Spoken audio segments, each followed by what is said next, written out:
नमस्कार। हम लोग पढ़ रहे थे क्यूब एंड क्यूब रूट्स। उसमें जो है क्यूब के बारे में पढ़ चुके थे और क्यूब रूट्स के बारे में आज जानना है। तो देखो, कोई भी चीज़ हो, जो चीज़ आपको नहीं, जैसे मैथ ऐसी चीज़ है बहुत लोगों को नहीं आती है तो उससे लोग डरते हैं। लेकिन जब मन बना लो कि नहीं हमको जानना है, वो एक बार नहीं उसको 10 बार लगाओ। जो चीज़ नहीं आ रहा है उसको बहुत ज़्यादा टाइम दो, तो वो आपके लिए बहुत इजी हो जाएगा।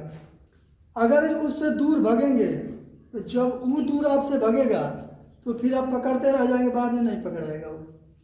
इसलिए जो चीज़ आपको लग रहा है कि हमसे कठिन है हमारे लिए, तो आप दिमाग से उसको निकाल दीजिए कि ये हमारे लिए कठिन है।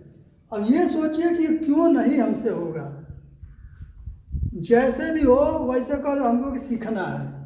अब ये प्रण कर लो कि हमको सीखना है, वो जैसे भी आए उसके लिए जितना आप टाइम ज़्यादा देंगे उतना जल्दी आसानी से आ जाएगा।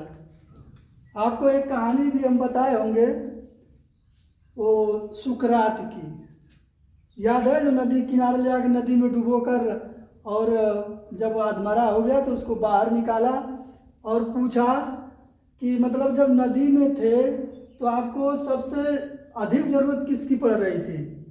तो वो कहा कि हमको ऑक्सीजन की। तो वो पूछे कि ऑक्सीजन की ज़रूरत पड़ी थी, उसके लिए आप क्या कर रहे थे? तो कहा कि मैं बहुत जल्दी जल्दी हाथ पांव चला रहा था। तो हाथ पांव चलाने का मतलब यही है कि आप उसके लिए जो चीज़ पाना है उसको जितना अधिक मेहनत करेंगे, जितना ज़्यादा प्रयास करेंगे, वो उतना जल्दी आएगा। तो जैसे ये क्यूब और क्यूब रूट्स है, तो क्यूब आप उसको आसान करने के लिए थोड़ा सा आपको थोड़ा घर पर मेहनत करना पड़ेगा। क्यूब जो है आपको लिख कर और रट लेना है, उससे आपका कैलकुलेशन आसान हो जाएगा, टाइम कम लगेगा और थोड़ा आपका मन लगेगा। जब जिसमें रुचि ज़्यादा लगाएंगे वो चीज़ सीखने में बहुत आसान हो जाती है। जब जिसका मन ही नहीं रहेगा उसको सीखने में बड़ी कठिनाई होगी, वो आपको आएगा ही नहीं, बताएगा उसके बाद भी नहीं आएगा। लेकिन जब आप मन बना लेंगे हमको सीखना है तो वो बहुत आसानी से सीख लेगा आदमी, कम समय में। हमको आज पढ़ना है क्यूब रूट्स। तो क्यूब रूट्स निकालने की कई विधियाँ नहीं, एक ही विधि है, फैक्टराइजेशन करके। और उनके जो फैक्टर है उनका 3-3 का ग्रुप बनाएंगे और ग्रुप बनाने के बाद उसमें से एक ग्रुप में से एक फैक्टर ले लेंगे और सभी का मल्टीप्लाई कर दें, जो प्रोडक्ट आएगा और उसका क्यूब रूट होगा। जैसे एक एग्जाम्पल मैं बता दे रहा हूँ आपको।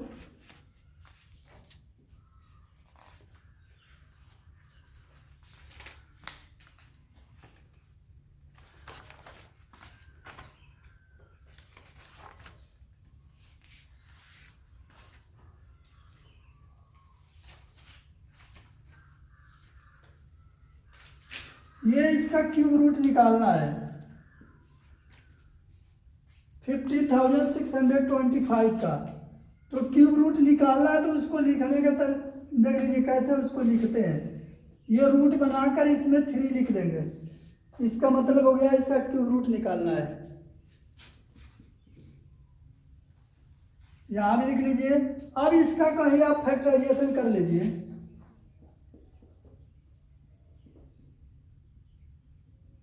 पहले ये चेक करिए कि 3 से डिविजिबल है कि नहीं है। तो सभी डिजिट को प्लस कर लीजिए, 6 6 12 2 और ये 5 19 नहीं होगा। इसका मतलब कि ये 5 से ही होगा, क्योंकि लास्ट में 5 है तो 5 से हो जाएगा।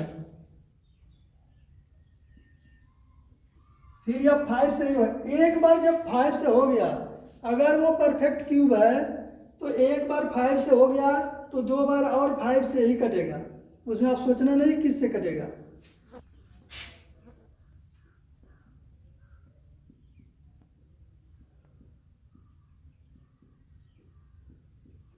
ये 5 से ही होता जाएगा।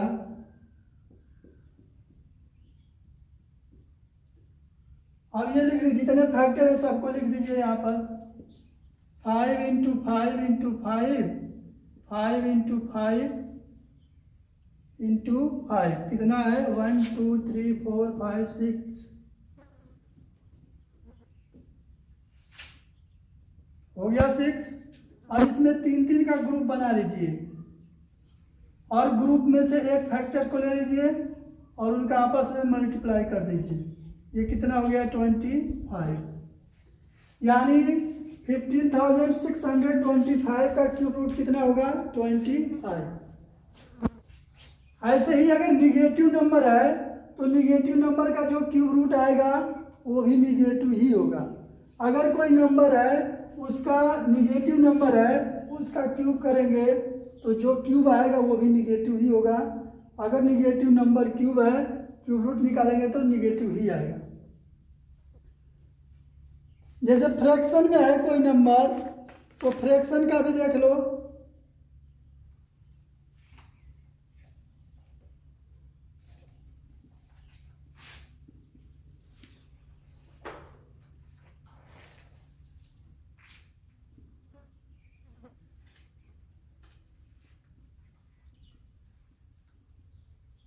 इसका हमको क्यूब रूट निकालना है। अब इसका क्यूब रूट निकालना है तो इसका अलग निकाल कर ऊपर लिख लीजिए, इसका निकाल कर नीचे लिख लीजिए। तो जो न्यूमरेटर है न्यूमरेटर का अलग निकालिए, डिनोमिनेटर का अलग निकालिए। जो आएगा उसको अगर स्मॉलेस्ट टर्म में चेंज हो रहा है तो कर लीजिए, नहीं हो रहा है तो छोड़ दीजिए।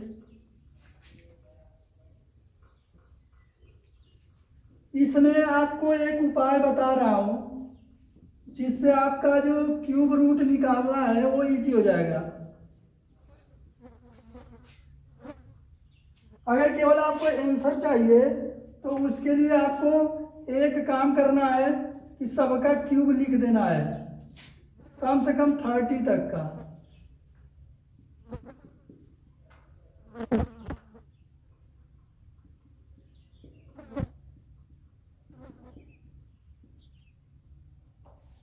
सिक्स का बोलो कितना होगा? हाँ?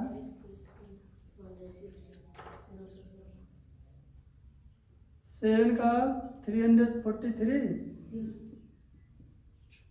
8 का 500 और ये आ गया। जितना सबका निकाल लीजिएगा, निकाल कर रख लीजिएगा।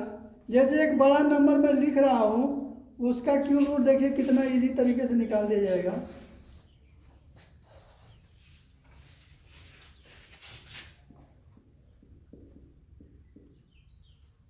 इसका हमको क्यूब रूट निकालना है।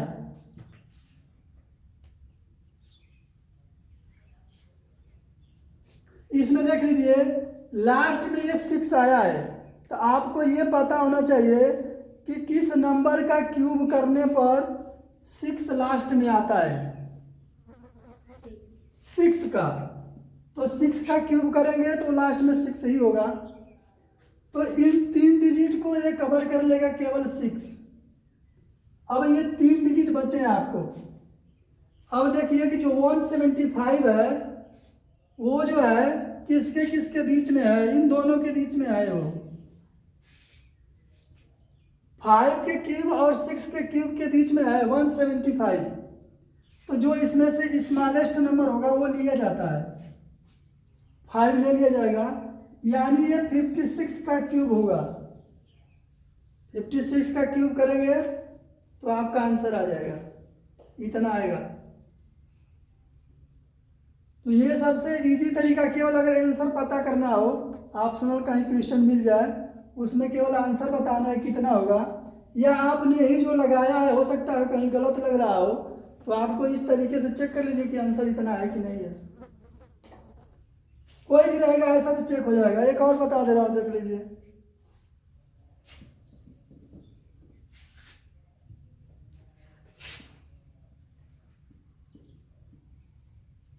अब देख लीजिए ये लास्ट में 8 है तो किस नंबर का जो क्यूब करते हैं तो 8 आता है।